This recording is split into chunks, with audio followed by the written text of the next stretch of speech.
I never thought that a simple act of saying no would turn my life upside down. But that morning, as I sat in my sunlit kitchen sipping coffee, I realized that my world was about to change forever. The smell of freshly baked bread and the faint perfume of lilies from my garden should have been comforting, but instead, I felt a tightening in my chest. Today, I was going to confront the reality I had been avoiding for years. The reality that my family, the very people I had raised, nurtured, and sacrificed for, might not love me for who I was, but for what I could give them.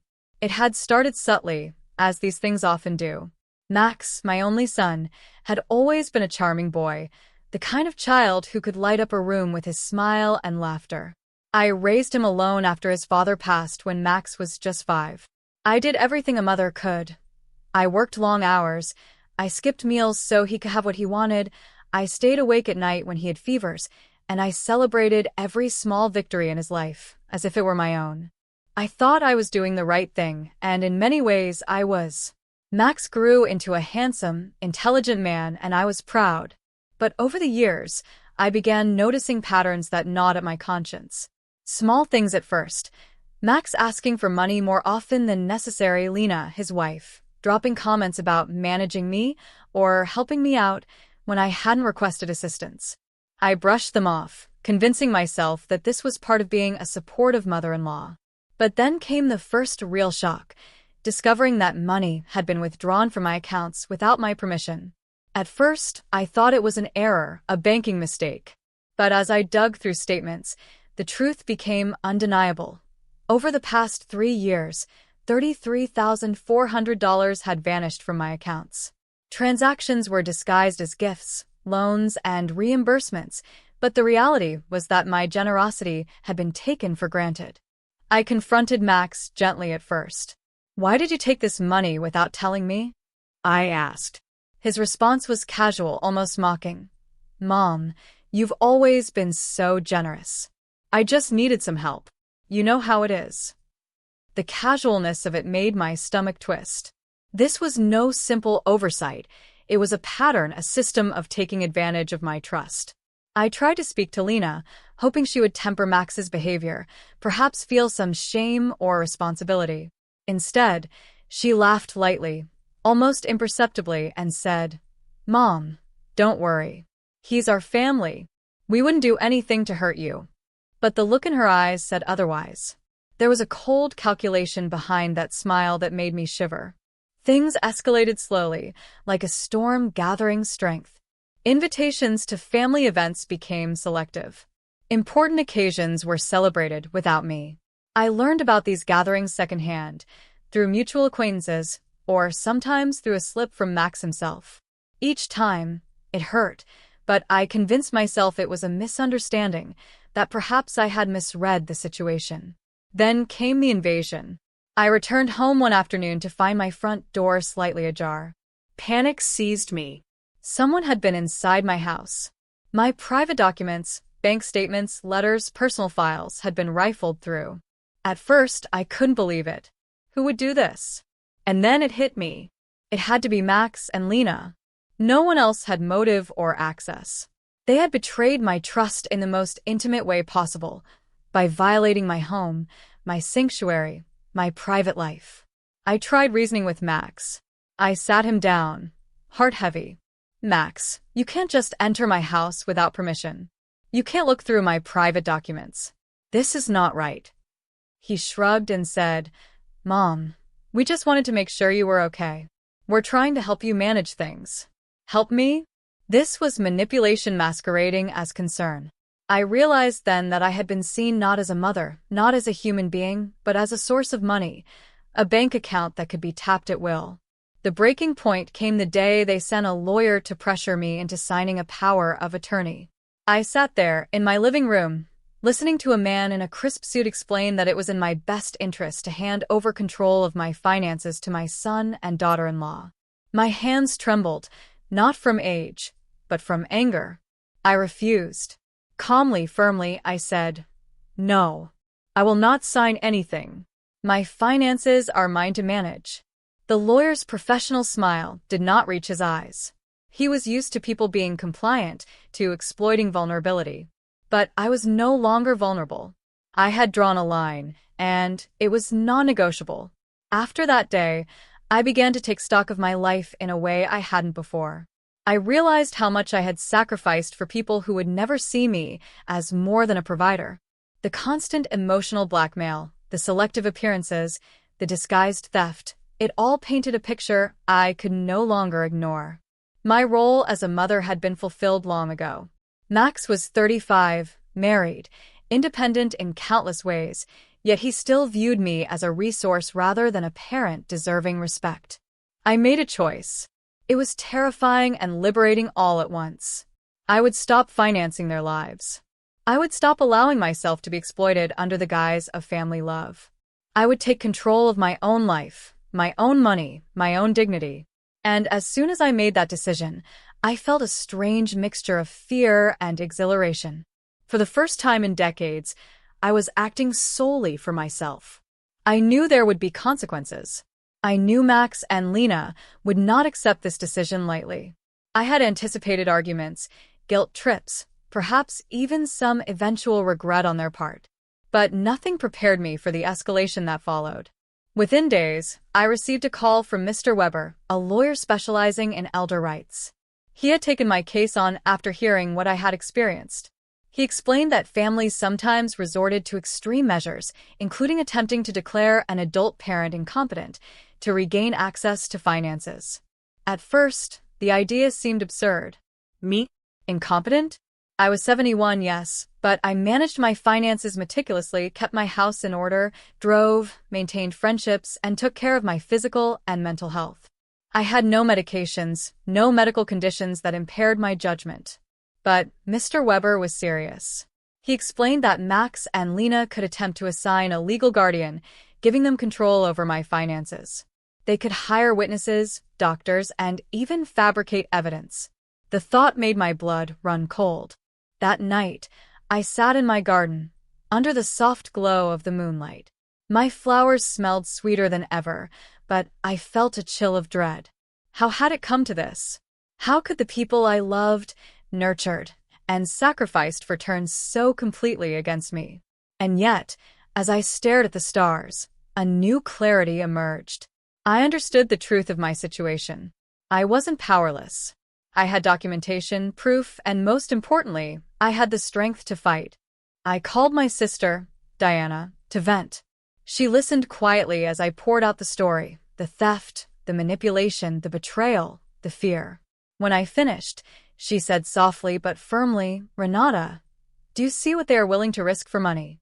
Family relationships, their reputation, everything. They are showing you exactly who they are." Her words hit me harder than anything Max or Lena had ever said. They were right. There was no genuine love in their actions. I realized then that there was no reconciliation possible. Their true nature had been revealed, self-serving, greedy, manipulative. And while it was painful to accept, it was also freeing. I no longer had to wonder if I was being too harsh.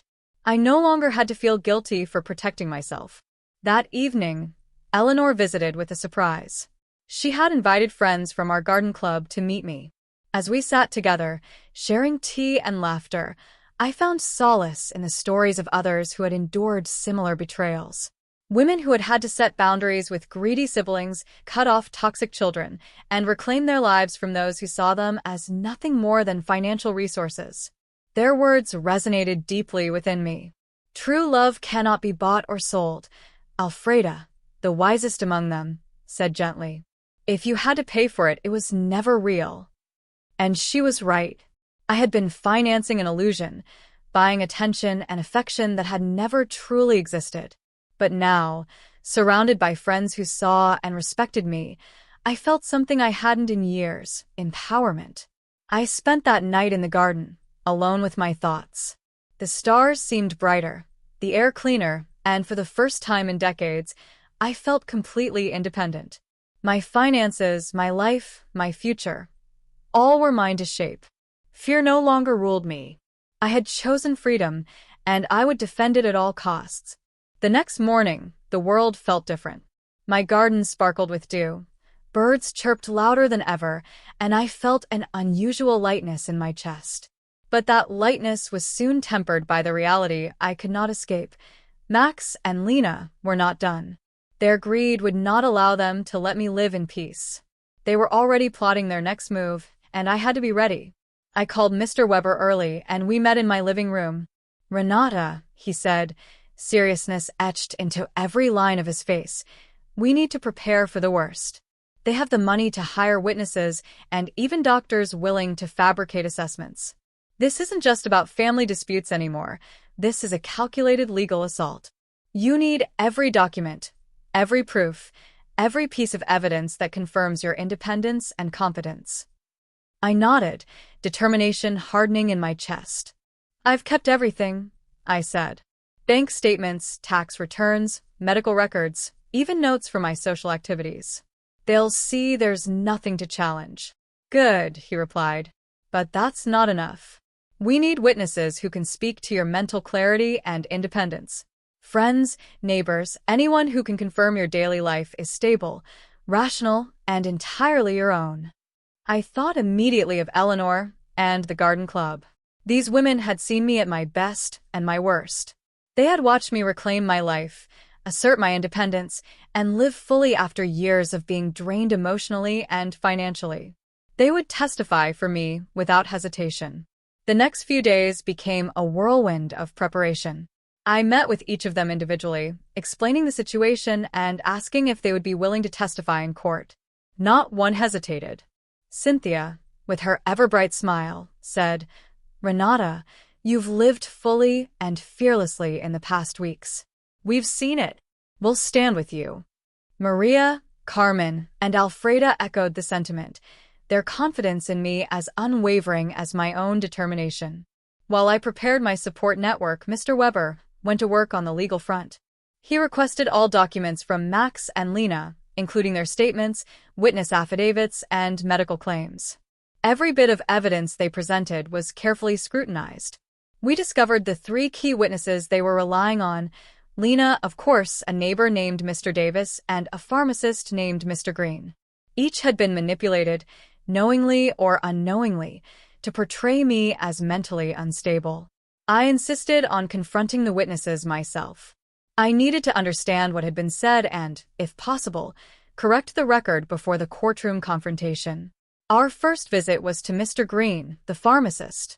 I had known him for years, trusted him to manage my occasional medications, vitamins, and supplements. He looked startled when I arrived with Mr. Weber. "Mrs. Richter, How are you? what brings you here?" "I'm here about a statement you signed," I said gently but firmly. "One that suggests I have erratic medication habits and need supervision. I need to know why you signed it and clarify the truth." Mr. Green's face flushed. Oh, that. "Lena came in a few weeks ago, very worried. She insisted that you were acting strangely and that I needed to confirm it. I thought it was just for health monitoring. I didn't know it was for a legal case." I felt a mixture of relief and fury. My own family had twisted a simple concern into a weapon against me. "Mr. Green," I said, "can you write a statement clarifying the truth? That I manage my health responsibly, only take vitamins and occasional aspirin, and have no medical issues requiring supervision?" He nodded vigorously. "Of course, Mrs. Richter. I am so sorry for the misunderstanding. I never intended to cause you harm." Next, we went to Mr. Davis, the neighbor who had allegedly witnessed my erratic behavior. As soon as he opened the door, his hostility was palpable. He had always been unpleasant, complaining about trivial things, like my friends parking in front of his house or the noise from my garden club meetings. "Mr. Davis," Mr. Weber began, "you signed a statement claiming Mrs. Richter behaved erratically. Can you explain exactly what you saw?" He scowled. "She's crazy. Yelling, installing cameras, having strangers over constantly." I held my hand still, my voice calm. The cameras were for my safety, not paranoia. The strangers were my friends, whom you've seen regularly at my house. The yelling was defending myself from intrusions. Can you honestly say these actions were irrational?" He sputtered, flustered. "Well, I didn't see the context." Mr. Weber smiled slightly. "Exactly. Your statement was based on assumptions, not facts. We left Mr. Davis with a clear path to correct his statement, though I knew he might resist. At least, we had documented our attempt. The final piece was Max and Lena themselves. I had no illusions about facing them, but I steeled myself. For weeks, I focused on maintaining my own mental and emotional strength. I painted in my studio, tended to my garden, and spent time with Eleanor and our friends. I found comfort in their presence and the routines that reinforced my independence. I realized that they were not just witnesses. They were my anchors, reminding me that my life, my choices, and my rights were valid. Then came the psychiatric evaluation with Dr. Moore. She was kind but firm, a woman in her 50s with sharp, astute eyes that seemed to see right through pretenses. For 2 hours, she tested my memory, cognitive abilities, financial understanding, emotional health, and problem-solving skills. She asked questions designed to challenge assumptions and reveal any signs of decline. At the end, she smiled warmly. "Mrs. Richter, your results are exceptional. Your mental capacity is not just intact, it's above average for your age. You are fully capable of managing your own affairs." Hearing her words was both a relief and a bitter confirmation. I realized the truth. Max and Lena's actions were not rooted in concern for me. They were rooted in greed, a desire to reclaim control over the money they believed they were entitled to. With Dr. Moore's report, Mr. Green's clarification, and the support of my friends, we were ready. Yet, I couldn't ignore the pit in my stomach. The court could still favor Max and Lena. Legal battles are unpredictable, and I knew that their desperation could make them dangerous, manipulative, and relentless. But I had to try. I had to fight. Even as we prepared for court, I began to feel a strange sense of empowerment. I was no longer the frightened, exploited woman who had spent years financing an illusion of family love. I was a woman who knew her worth, who had documented evidence, loyal allies, and a clear mind. I would not be silenced, controlled, or diminished. That evening, Eleanor organized a small gathering at my house. We sat in the garden, surrounded by flowers, laughter, and the warm glow of lanterns. My friends reassured me, sharing stories of their own victories over manipulative family members. Each story reinforced a single truth. I was not alone. Others had faced betrayal, manipulation, and greed, yet they had reclaimed their lives. And so could I. As I watched the moon rise, casting a silver glow over the garden, I made a silent promise to myself. No matter the outcome of the legal battle, I would emerge stronger. I would not allow fear or guilt to dictate my life. I would protect my freedom, dignity, and independence with every fiber of my being. The war was coming. Max and Lena were ready to do anything to regain what they considered theirs. But so was I. And for the first time in decades, I felt ready to face them, not as a mother pleading for respect, but as a woman who knew her worth and was unwilling to let anyone take it away. The morning of the court date arrived with a chill in the air, as if the city itself sensed the tension. I dressed carefully, choosing my black suit that had become almost symbolic of my resolve.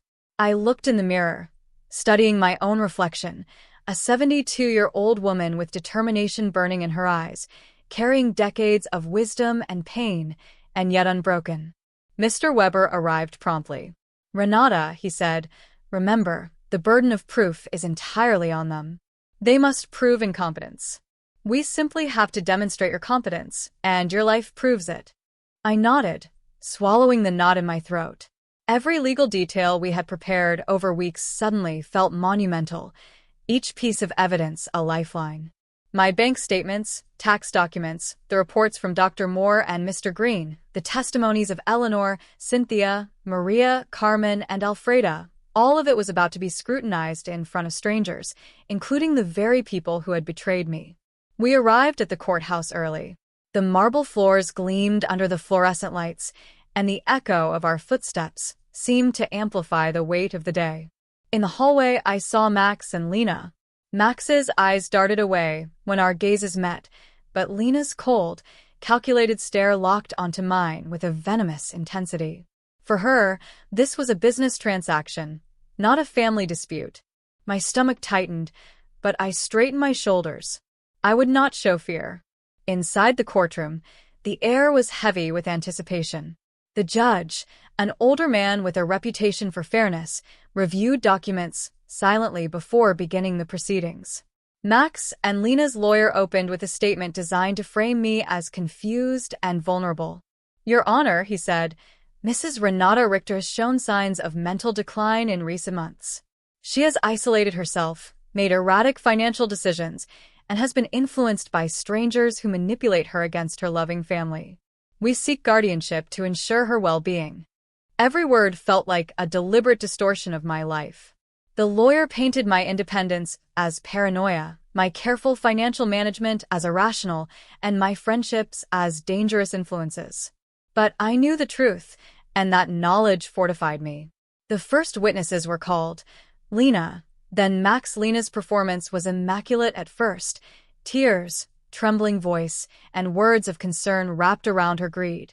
"I just want Renata to have the care she needs," she said, carefully manipulating the courtroom's empathy. When Mr. Weber cross-examined her, her cracks began to show. He asked about the last time she had contacted me without discussing money. Lena faltered, unable to provide a concrete example. He asked about the wedding I had been excluded from, and she became defensive. Each answer revealed that her portrayal of me as erratic was carefully constructed and largely fictional. Max's turn was painful. The boy I had raised, the child I had nurtured and protected, now stood ready to testify against me. "My mother has always been generous," he said, attempting to veil self-interest as concern. "But lately, she's become unpredictable." Mr. Weber pressed him relentlessly. "How much money have you received from her in the past 3 years?" Max stammered. I don't know the exact amount." "Does $33,400 sound accurate?" Mr. Weber asked. The courtroom fell silent. Max could only nod weakly. Mr. Weber continued. "How often have you visited her without asking for money?" Max had no answer. His facade cracked, revealing the desperation beneath. Mr. Weber then asked about the break-in and the attempt to force me into a power of attorney. Max tried to twist his words, but his attempts were feeble. At 35, dependent on a 71-year-old for basic financial needs, he could offer no rational justification. Next were the witnesses who had been manipulated, Mr. Davis and Mr. Green. Mr. Davis had misinterpreted my protective measures and friendships as erratic behavior. Under cross-examination, he admitted that he had never directly spoken to me and had based his testimony on assumptions. Mr. Green clarified that Lena had approached him under false pretenses and that my medication habits were healthy and rational. Then came the most critical testimony, Dr. Moore. She presented her evaluation with precision, detailing the cognitive tests, reasoning challenges, memory assessments, and problem-solving exercises she had administered. Her conclusion was unequivocal. I was fully competent, mentally alert, and capable of managing my affairs. Eleanor and my friends from the garden club spoke next. Each shared personal observations of my independence, vitality, and clarity. They recounted visits, conversations, and shared experiences that demonstrated my mental acuity. The strength and sincerity of their testimonies created a palpable shift in the courtroom atmosphere. Finally, it was my turn. I stood, taking a deep breath, and walked to the witness stand. Every eye in the courtroom was on me. I spoke clearly, recounting my experiences, the financial manipulation, the emotional blackmail, and the betrayal I had endured. I described my decision to stop financial support for Max and Lena, framing it as a reclaiming of my dignity and independence. "I stopped supporting them," I said, voice steady, "because what I received from them was not love, but a financial transaction disguised as family loyalty. My money was welcome, but I as a person was not. I regret only that it took me so long to understand this truth." Max's lawyer tried to corner me with questions, insinuating that my friendships had manipulated me or that my independence was fragile. I countered every point with evidence, clarity, and unwavering composure. I described my daily routines, my financial management, my social engagements, and my cognitive evaluations.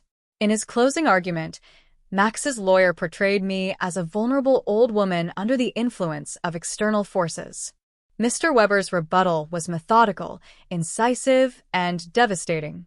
He emphasized that I had presented documented evidence of my competence, supported by medical evaluations, financial records, and eyewitness testimonies from people who knew me personally.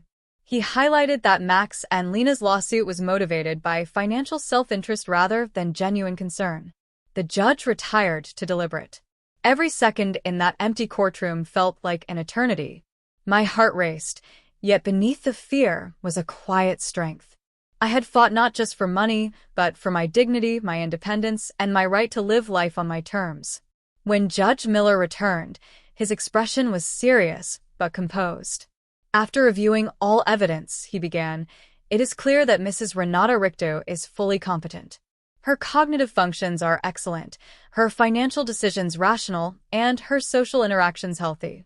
The request for guardianship is denied. The court recognizes that the plaintiff's actions appear motivated by financial gain rather than concern for the well-being of Mrs. Richter." Relief surged through me, mingled with triumph. I had not only defended my independence, but I had reclaimed it fully. Max and Lena's expressions reflected disbelief, anger, and, perhaps fleetingly, regret, but it was too late. Leaving the courthouse, I felt a weight lift from my shoulders. Eleanor and my friends were waiting outside, smiling, eyes shining with pride. We celebrated quietly, knowing this victory was not just legal, but personal. I had defended my life, my choices, and my right to autonomy. That night, in the quiet of my home, I reflected on the journey. Betrayal had been painful, but it had also been a catalyst.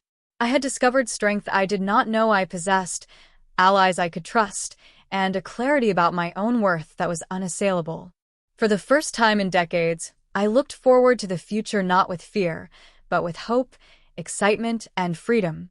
The war was over, and I had won, not just the courtroom battle, but the deeper victory of reclaiming my life. The days following the trial were surreal. I walked through my home with a new sense of calm, everything seeming sharper, brighter, and more alive. I no longer had to constantly second-guess myself or anticipate someone else's selfish desires. Each room echoed with the silence of freedom, the absence of manipulative whispers, the absence of looming threats, the absence of obligations I hadn't chosen. Eleanor and I began planning small trips, starting with the nearby countryside. The rolling hills, the scent of wildflowers, and the sound of birds reminded me that life outside the suffocating grip of Max and Lena was still beautiful. We packed lightly, carrying cameras, sketch pads, and a few carefully chosen novels. I took to journaling again, something I had abandoned when my life was consumed by the financial demands of others. Each word I wrote was a declaration. I was no longer a victim. One evening, while Eleanor prepared tea, I sat on the porch with a notebook in my lap. I reflected on how Max and Lena had tried to convince everyone that I was incompetent. The audacity of it shocked me still. My son, my own flesh and blood, willing to fabricate evidence, manipulate witnesses, and risk his reputation just for money. And yet, in this betrayal, I found clarity. There was no love lost that I had not already mourned. What remained was the love I could give to myself and to those who truly mattered. Eleanor handed me a cup of tea. "Renata," she said, her voice soft, "you're shining differently these days. It's like you've reclaimed a part of yourself that was buried under all that stress and manipulation."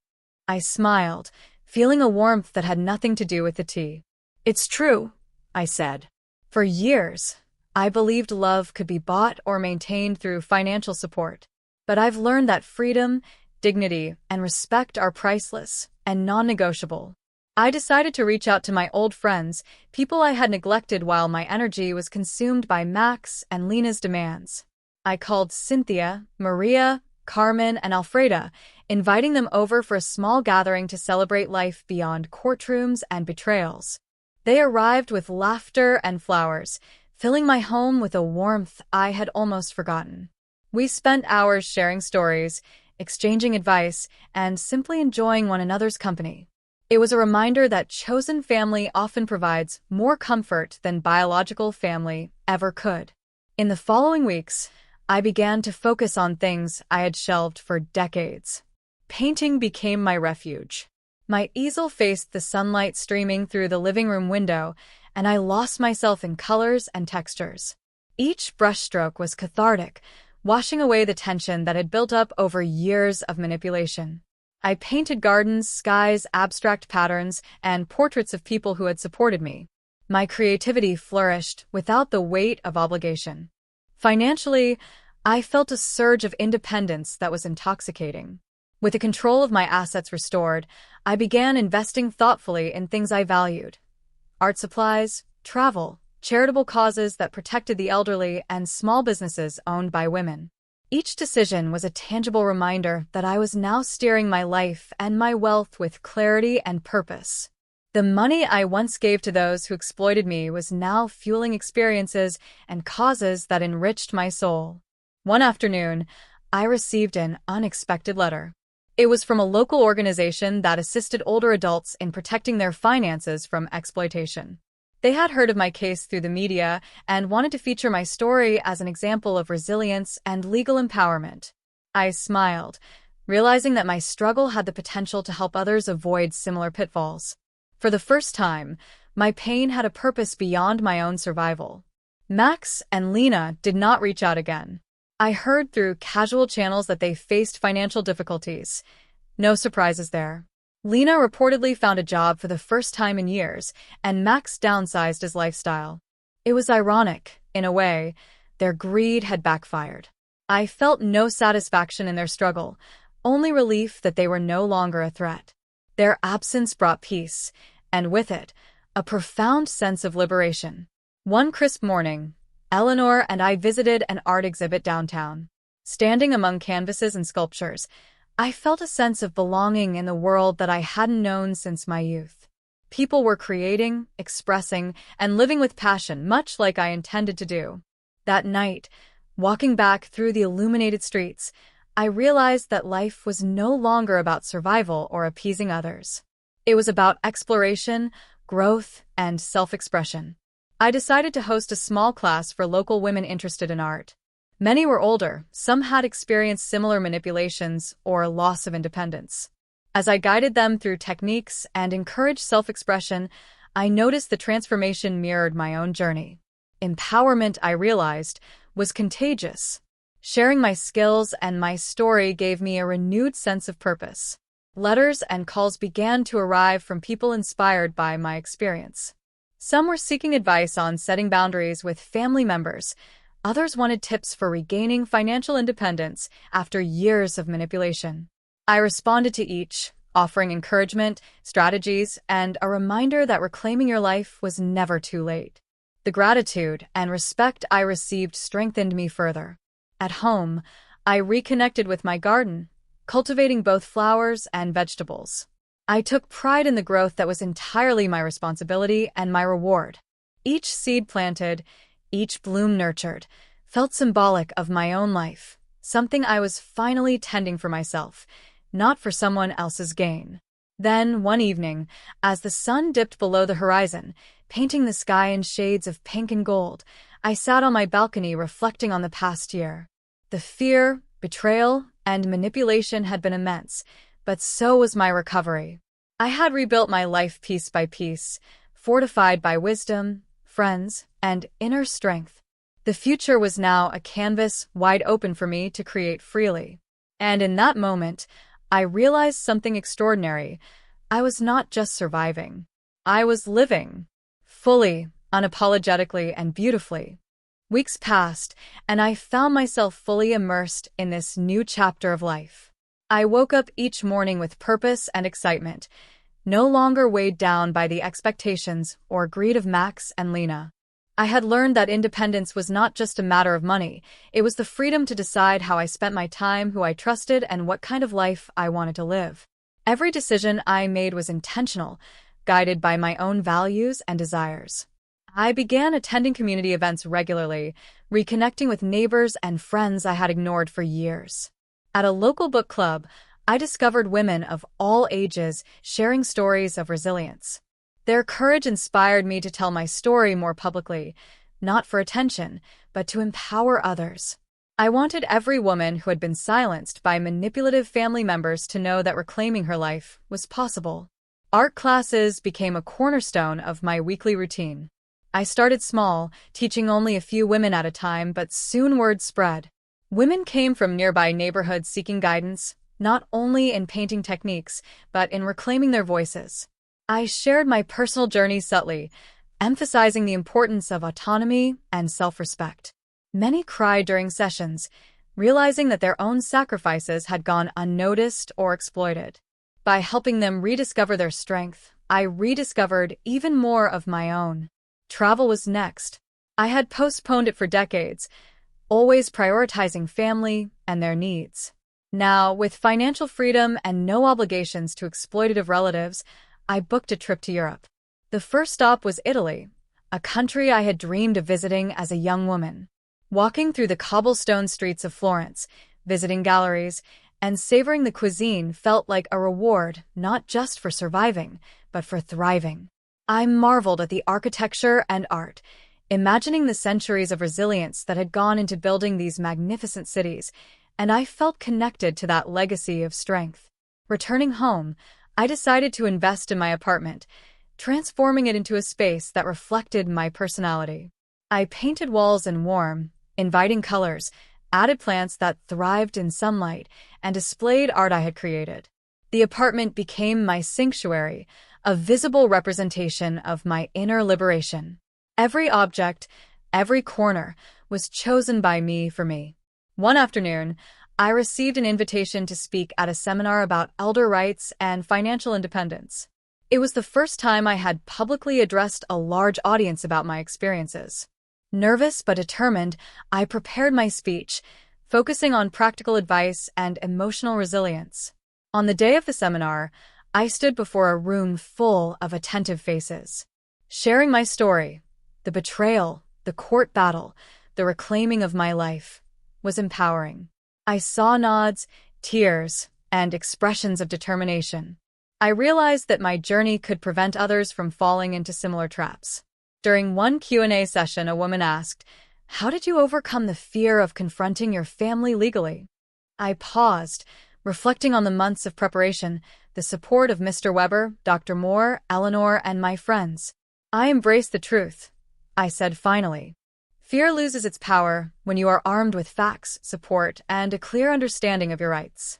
My family tried to control me, but I chose to control myself. That decision saved my life. The applause was overwhelming, not for the drama of my story, but for the empowerment it represented. Life continued to improve, but I knew vigilance was necessary. Max and Lena were no longer actively pursuing me, but the memory of their greed lingered. I created additional security measures, not out of paranoia, but as a precaution. Cameras, locks, and careful tracking of financial transactions ensured that my independence would remain unchallenged. I had learned to trust systems and, more importantly, to trust myself. Winter arrived, bringing with it the quiet beauty of snow-dusted streets and crisp mornings. I found joy in small routines, sipping hot tea by the window, reading books, sketching winter landscapes, and connecting with my friends over shared meals. The loneliness I once feared was replaced by a profound sense of self-sufficiency and contentment. I realized that solitude, when chosen and embraced, could be deeply fulfilling. Then one morning, I received a letter from a young woman named Clara. She had read about my case in a local newspaper and described her own struggles with a manipulative family member. She asked for advice, desperately seeking guidance on how to protect herself while preserving her dignity. I responded immediately, offering detailed strategies, emotional support, and resources. Writing to Clara, I felt a purpose greater than my own comfort, a responsibility to ensure that my experiences could empower the next generation. My days became a rhythm of creativity, connection, and self-discovery. I painted, traveled, hosted workshops, and corresponded with people seeking guidance. Each activity reinforced my autonomy and reminded me that my life belonged to me and no one else. I began keeping a detailed journal, documenting both my experiences and insights, with the intent of sharing them more widely in the future. One evening, Eleanor and I sat on the balcony, sipping wine and watching the sunset. "Renata," she said, "you've transformed so much in just a few months. It's like you've shed an old skin and emerged completely new." I smiled, feeling gratitude for her companionship and unwavering support. "Yes," I replied. "I've realized that the most valuable relationship I can cultivate is with myself. Everything else is secondary, but everything else is also infinitely richer now that I am grounded in my own strength." By now, my reputation as a woman who had reclaimed her life was spreading. Local newspapers featured stories about elder financial abuse, using my case as an example. Friends and strangers reached out, seeking advice, mentorship, and collaboration. I realized that my journey, painful as it had been, had created a ripple effect, one that could protect and empower countless others. In these quiet, reflective moments, I finally allowed myself to grieve fully, not just for the betrayal of Max and Lena, but for the years I had lost to fear, obligation, and exploitation. I wept openly, releasing the tension and pain I had carried silently. And when I finished, I felt lighter, unburdened, ready to embrace the life I had chosen and fought for. Spring arrived, and with it, a renewed sense of energy and possibility. My new apartment had become more than a home. It was a sanctuary, a reflection of who I had become. Independent, resilient, and unapologetically myself. I woke each morning with excitement, not obligations or guilt weighing me down. The freedom I had fought for was no longer a concept or a legal victory. It was tangible in every choice I made. Travel became my passion. Over the next months, I visited cities I had only dreamed of: Paris, Vienna, Prague. Each place offered not just beauty but lessons in culture, history, and human connection. I walked through museums, sat in cafes for hours, sketched street scenes, and allowed myself to simply exist, fully present in a world that I'd spent decades putting aside for others. For the first time, I traveled for myself, not as a caretaker or a financier for people who did not value me. Back home, I expanded my art workshops. Women and men alike came to learn, but many also came seeking guidance on independence and self-respect. My story became a quiet backbone of these sessions, shared only when trust had been established. People cried, nodded, and sometimes laughed at the absurdity of the situations life had put them through. I realized that my experiences, though painful, had equipped me to teach resilience in a way textbooks never could. One day, a letter arrived from an organization dedicated to preventing elder abuse. They invited me to speak at a national conference. My hands trembled slightly as I accepted. The thought of standing before hundreds of people to share such personal experiences was daunting, but I also felt ready. I had faced fear, betrayal, and manipulation head-on. Speaking publicly was just another step in reclaiming my voice. The conference was transformative. As I recounted my story, I saw faces in the audience change, shocked, empathetic, inspired. Questions poured in. How did I stay calm during the lawsuit? How did I rebuild relationships after betrayal? How could one protect themselves legally while preserving dignity? Answering these, I realized that my journey had become larger than myself. It had the power to prevent others from enduring similar pain. Back in my apartment, I received sporadic news about Max and Lena. Their lives had changed. Max had taken a job, and Lena, for the first time, was supporting herself. There was no satisfaction in hearing it. Rather, it confirmed what I had known all along. Their values were rooted in greed, and their growth was long overdue. My concern was not for revenge, but for peace. I had chosen liberation over bitterness, and that choice shielded me from resentment. Financially, I continued to grow independent. I invested wisely, donated generously, and also allowed myself indulgences I had never permitted before: vacations, art supplies, gourmet meals. I learned that wealth was not just a tool for survival, it was a tool for self-expression and joy. Money, once a source of conflict, became a symbol of freedom and self-reliance. One quiet evening, I stood on my balcony, watching the sun dip below the horizon. The city lights twinkled like distant stars, and I felt a profound sense of gratitude. I had survived manipulation, betrayal, and the attempt to strip me of my autonomy. I had emerged not just unscathed, but stronger, wiser, and fully in command of my life. The years of self-doubt, of sacrificing for unworthy people, had finally been replaced by clarity and purpose. My friends remained my anchor. Eleanor, Cynthia, Maria, Carmen, Alfreda, they were more than companions. They were witnesses to my transformation. We celebrated victories, shared sorrows, and supported one another through new challenges. These relationships, built on respect and genuine affection, were the antidote to the emptiness I had once felt in my family. I realized that chosen family, friends who truly care, is often stronger than blood relations. The final lesson of this journey crystallized one night as I wrote in my journal. Self-respect is non-negotiable, and freedom, once attained, must be fiercely protected. My past with Max and Lena had been a crucible, forging resilience, clarity, and courage. I could no longer be manipulated by guilt, coerced by expectation, or exploited for money. I had claimed my life back, and it was beautiful in ways I had never imagined. By the time I turned 73, I was fully living on my own terms. I traveled when I wished, painted when inspired, and connected with people whose intentions were clear and loving. I had created a life not defined by the greed or expectations of others, but by my own values and passions. Each day was a celebration of autonomy, a testament to resilience, and a tribute to the power of self-belief. Sometimes, when the night is quiet, I look at the stars and reflect on the woman I once was: timid, manipulated, desperate for validation. That woman is gone.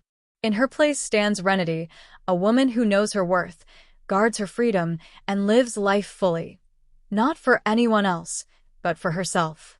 The world is wide, and I finally have room to breathe, explore, and thrive. My name is Renity Richter. I am 73 years old, free, independent, and fully alive. I learned, in the hardest way, that love cannot be bought and dignity cannot be stolen. And for the first time in my life, I am living exactly the life I was meant to lead.